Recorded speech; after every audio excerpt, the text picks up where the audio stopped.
Hello out there. What's going on in YouTube land? It's your man, not your boy, Ted E. Fame. I'm back at it again, baby. Did you see a light go off or something, James? Maybe I'm tripping. It sort of looked like a light went on. Formerly of Tony Williams Platters, from 1982 to 1992, I sung second tenor. I was the guy in the middle. Today, I'm live streaming like I normally do.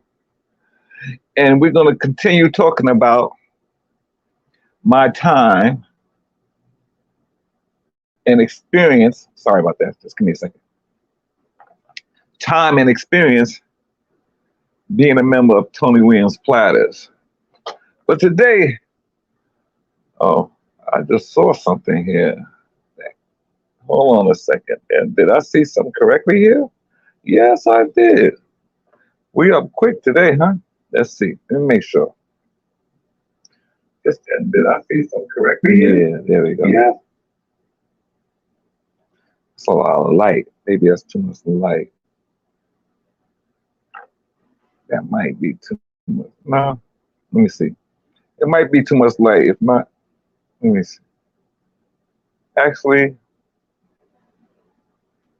no, that's cool. I like that. So today, I'm going to talk about, I'm going to skip to, I'm going to be jumping back and forth. Okay, just sorry about that. It's kind of hot in here, and the air conditioner is on the other side of the camera, so I have to make some adjustments there. Sorry about that. There we go.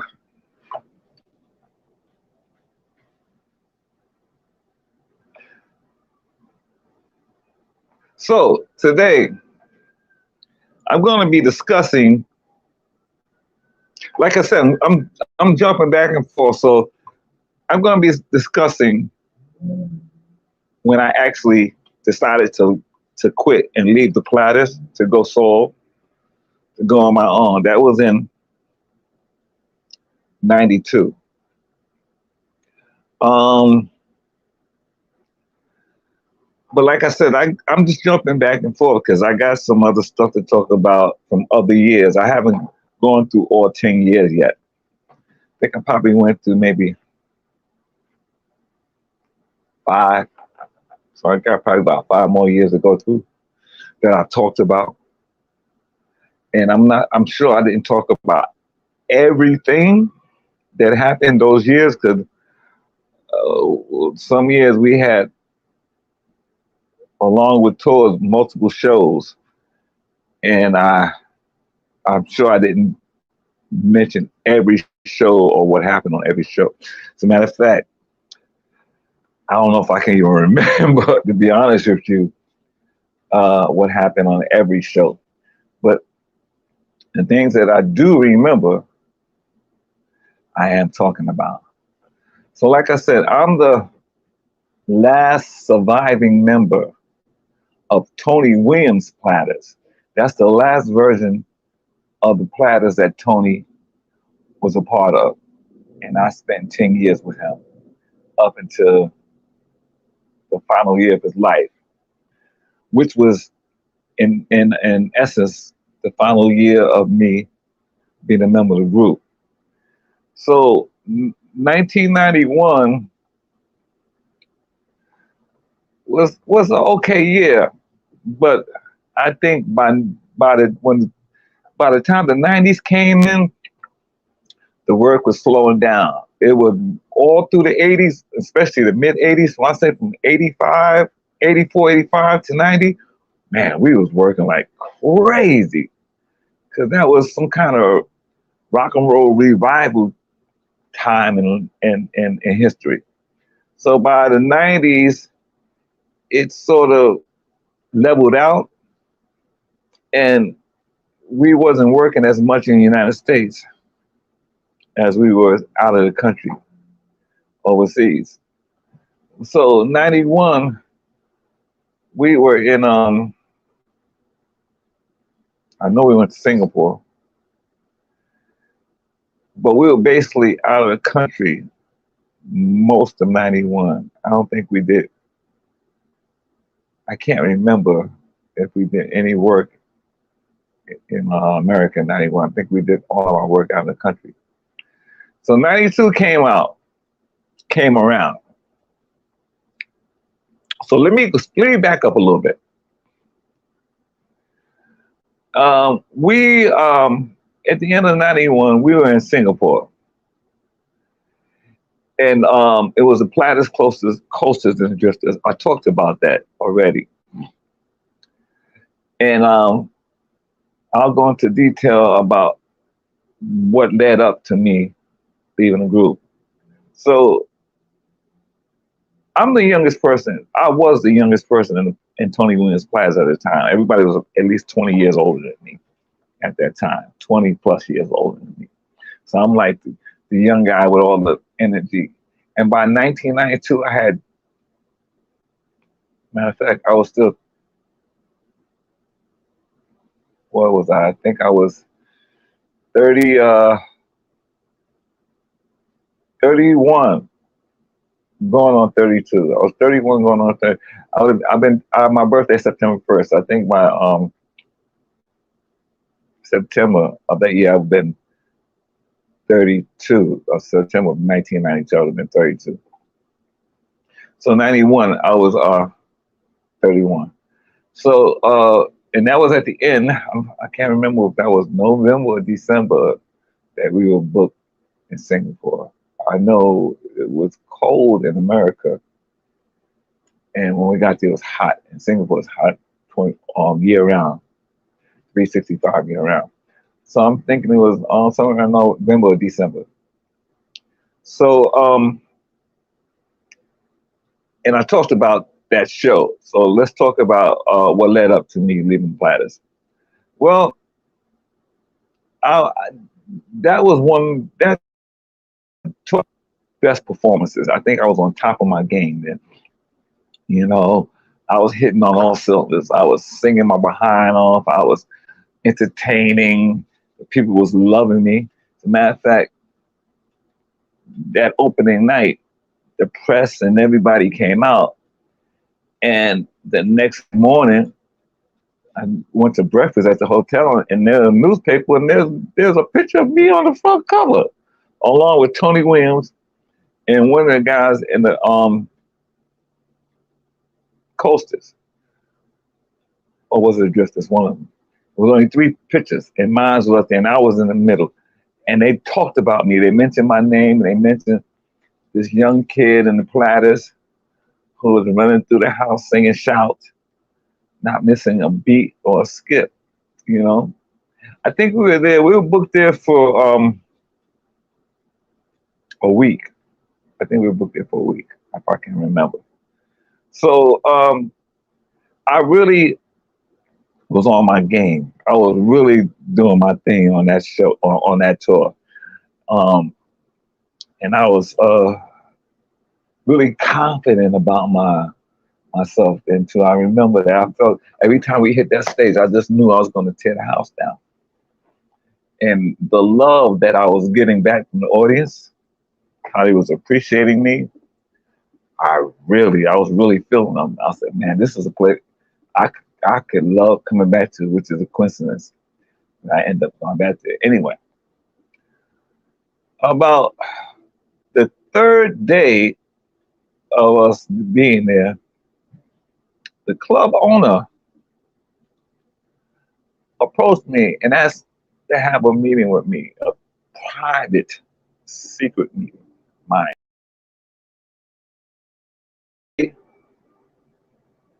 That he was very impressed with my talent and my stage presence showmanship. And he thought that it would be a great idea if I could come back with my own group, my own band, and be the opening act for all these artists that they had lined up for next year, for 92. And by that time, I was ready to move on from the Platters, and Tony was really sick. And I could see, we all knew it was only a matter of time, and Tony wasn't going to be with us anymore. And I knew if there's no more Tony in the Platters, there's basically no more Platters. Because he was the only one that was from the original group that was in our group. So everybody else were replacements. Even the female, she took Zoe Taylor's place. So everybody, I took David Lynch's place. So everybody was replacements except Tony. So I knew at that time, once Tony can't work anymore, or when that day comes and he is no longer here, this version of the Platters is going to be over. And I had to decide. And by that time, we have traveled so many places. I met so many people, and I got familiar with a lot of booking agents also. So the owner wanted me to come back that following year and do that. So basically, I asked him, well, and it's crazy. We negotiated how much I was going to get paid, and when they wanted me to come back, and what size band and all that stuff. So we worked out all the particulars, and we decided I was going to come back April of 92, right? Which is like 4 or 5 months away. So after he had the contracts made up. Now this is all in private. The Platters don't know any of this. The management don't know any of this. It's like behind their backs kind of thing. And honestly, if I wasn't in that group, I would have never gotten noticed and never had that opportunity. So it was kind of sneaky what I was doing. But at the same time, you know, this is entertainment business, and you got to take advantage of opportunities when they come about, or you blow your shot. And I was not about to, after being in that group for so many years, blow my opportunity to be able to continue my career. So we finished the tour, and that was the end of any work for the rest of that year. And at that point, there was no bookings for the following year. And this happened to be one of a few years where we didn't do Christmas or a New Year's Eve show, which was strange. Anyway, we went back to New York after the tour. We had a break. I got a call from management that we had a booking in March. Now, granted, I'm supposed to leave in April to go back to Singapore. I hadn't spoken to anybody at that point, especially nobody in management. I don't talk to any Platters. So nobody knew this. So at that time, you know, and what usually happens is when we're not working, I do local gigs around the tri-state area, New York, New Jersey, and Connecticut, and with local bands. So I had a few groups that I was working with, bands that I was working with when I wasn't doing Platter stuff. So I knew musicians and already had repertoires of music. So I had called up, let me see, Mark, Chris, Mark on guitar, Chris on keyboards, uh, Carl Jenkins on drums, who else? Wooly Gathright on bass, and Keon, who was like a rapper, background singer, and myself. So we had about a couple of weeks of rehearsal. Now, like I said, the Platters had informed me that we had a show in March, and I think that was in Pennsylvania. It was only a one nighter, and there was some possible other work in April, but it wasn't confirmed, right? And that was going to be a conflict. So we did the one show in March, nothing else. So I got a call from Singapore. How's everything going? Are you ready? I'm about to send you these tickets and some advance money. And I said, yeah. So that's what happened. Um, and we were supposed to leave, I think it was April, the beginning of April, middle of April, second week in April, something like that. So found out that they had booked. Now I got a call from Platters management, okay? Found out they had a booking April 20 something of that year. Now I wasn't going to be able to do it because I was going to be in Singapore. But I couldn't tell the Platters I was going to be in Singapore because they were going to want to, well, how I get a gig in Singapore? They're going to realize I got this gig through them. And by that time, I wasn't really getting along well with a few members in the group. They felt that I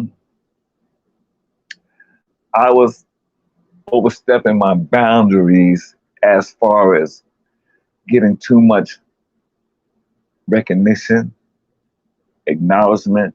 I was being noticed more than Tony Williams on some shows. As a matter of fact, I can tell you for a fact that we got booked on the show in Miami Beach because of my performance. Because that's what the owner of the club, the guy who wanted to book us, told me. He said, I'm booking this group because of you. I love that shout that you sing, and I love how you perform. I'm a Platters fan, but you're the reason why I'm booking Miami. And we was down in Miami Beach for like 7 days. That was something else. Sorry about the. I live downtown, and we got the fire department and all that stuff going by with the. Well, that looks like the paramedics, actually. Yeah, that's the paramedics. Sorry about that.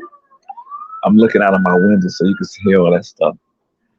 Anyway, thank goodness they know.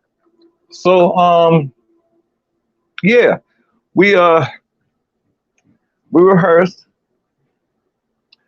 and I hadn't decided on how I was going to inform them or what was I going to say. I waited as a coward. I waited till the day of, and I'm gonna tell you how crazy this was. I waited till we were at the airport and about to get on the plane. We had, an hour before we get on the plane. And I called management.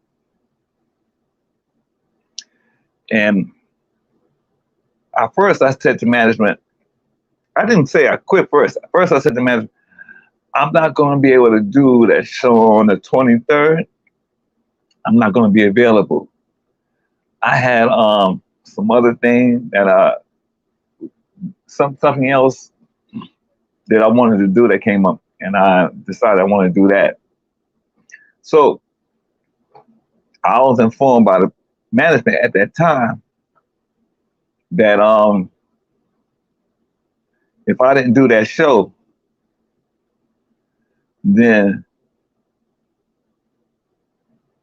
they pretty much are going to find somebody to take my place. If they found somebody to fill in for me, I might not have a spot when I come back. Basically, what they were saying, they were trying to scare me. But I knew how much they needed me. I knew how important I was to that group. But I was also looking forward to this opportunity. So I felt like at that point, they forced my hand, right? So I said, okay, well then, you know what? I guess this is the time that we must part ways, because I'm not going to be able to do that show. And since you haven't given me another alternative, then I'm going to have to turn in my resignation. So that didn't go too well. They were arguing with me, but I didn't tell them what I was actually going to do and that I actually was going to Singapore. So they didn't know. Look, and I'm glad, because they didn't need to know that. So they didn't know that I was actually booked to go to Singapore. Now, this booking was for 3 months. 3 months at $5,000 a week. That's what we negotiated. From April, May, June, I would have came back in July. So basically, I quit the group. Got on an airplane, went back to Singapore, back to the club that I got discovered at while being a member of the Platters. They were happy to see me. We opened up for the Commodores, Spiral Gyro, Jody Watley. Who else? One of those. I think it was the.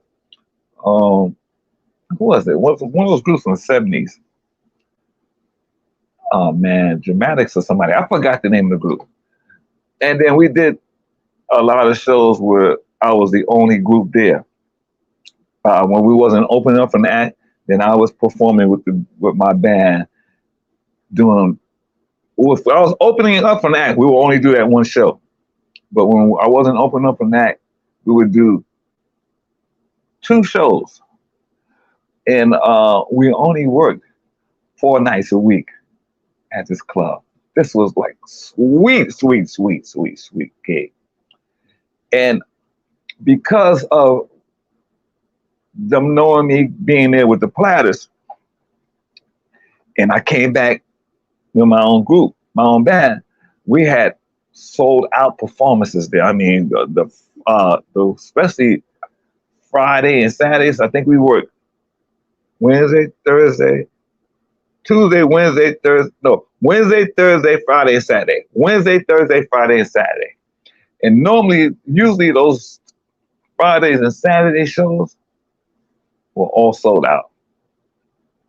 So we did the 3 months. Now here's a game. We did the 3 months.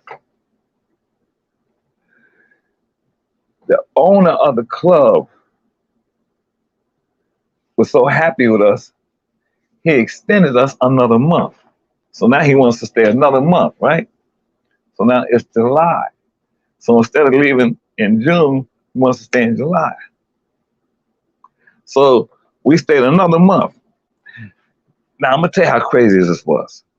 There was another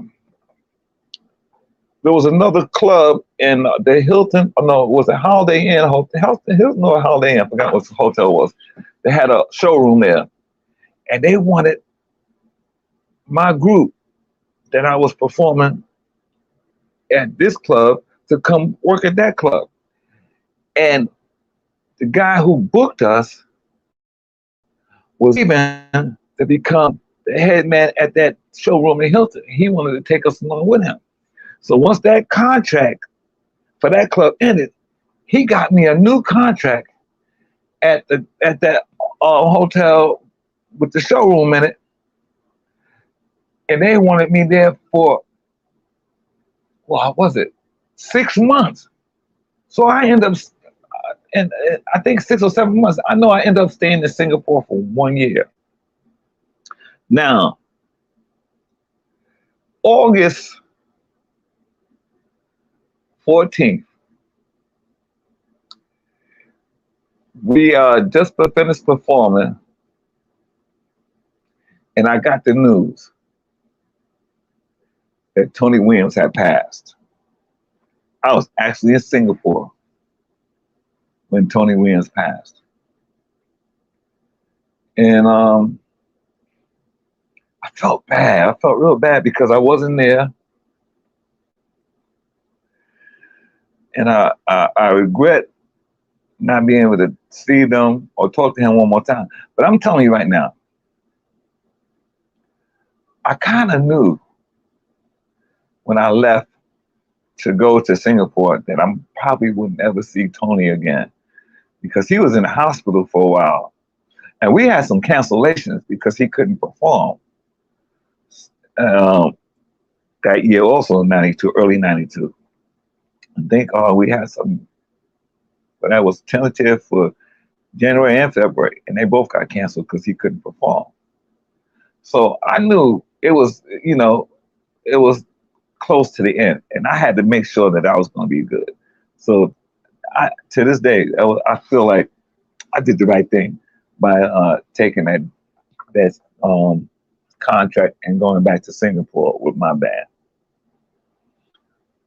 So basically, I talked to Helen, because me and Helen got real close, and she told me, what happened. And Tony passed in his sleep. He died in his sleep, laying in the bed right next to her. She went to deep details. I think I talked about that on one of my previous videos, but you can find that. Also, for you guys who haven't subscribed to my channel yet, please subscribe, and also leave comments if you feel like you want to say something to me, ask me a question. And you also can go to the playlist, and you can see on the column, the platters, you can see various videos of me singing with Tony in the platters.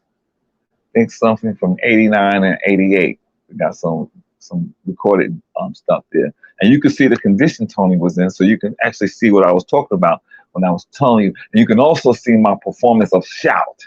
Also look up that performance, and you'll see why I was offered that job in Singapore after they saw me sing Shout. So definitely check out that performance of Shout. You'll see why I got to get that contract, because I was on my game then. I had it down. But and also you can see me with my own band in Singapore at that same club that I was with the Platters, but this time with my group, and also in Japan and some various other places. You'll see me performance with, and I have a couple of CDs, and you can check out some of that music all there too, of my own personal stuff. So getting back to Singapore and the Platters. So basically me and Helen was on the phone for like an hour. And this is a long distance call, so that call was kind of expensive. But no, not quite an hour. Maybe 30, 35, 40 minutes, not quite an hour. But I wanted to know all the details and stuff. So, and I was close. I was in that group for 10 years. So I was close to everybody. And I know things wasn't going to be the same. And I knew when I came back to America that I had to go by there and see them, which eventually after my contract was over, I went back home, and first thing I did was went to Helen and Tony's house apartment. By the time I got home, Tony had already passed. I mean, they had already had the funeral, so I didn't attend the funeral, and he was already buried. I did go visit his grave. He's out there in Calgary Cemetery, I think, and Is it Long Island or upstate New York? Long Island, I think. I gotta go back and look for it. This is a long time ago. That's 92. This is shit, 2023. So memory ain't so good. And a little side note. I'm 64 years old. That's actually the age Tony Williams was when he passed. 64. I'm in pretty good shape. I'm in excellent health. I just went to see my doctor, get some blood work done last week. Everything's fine. I really tried my best to take care of my health. So that's why everything's in pretty good health. I'm retired from singing professionally. I'm acting now. So that's what I'm really focused on. I go out and sing occasionally, but not to earn a living anymore. I'll sit in and sing a few songs here and there, and like. So yeah, so that's basically the story of